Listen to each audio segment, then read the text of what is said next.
E diela sjell kthesën drastike të motit, ja si pritet të ulen temperaturat.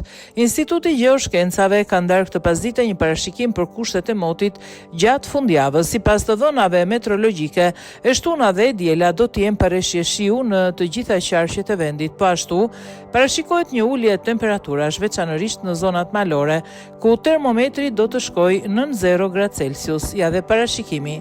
Rreshjet sot pasdite e shtunë datë 27 dhe nesër e diel datë 28 nuk priten rreshje në të gjitha qarqet. Temperatura nesër temperaturat minimale dhe maksimale të ajrit pritet të arrijnë në Bregdet 5-13 gradë Celsius, në vendet e ulta 1-12 gradë Celsius dhe në vendet malore -1-7 gradë Celsius. Era sot pasdite dhe nesër pritet të fryë e lehtë deri mesatare.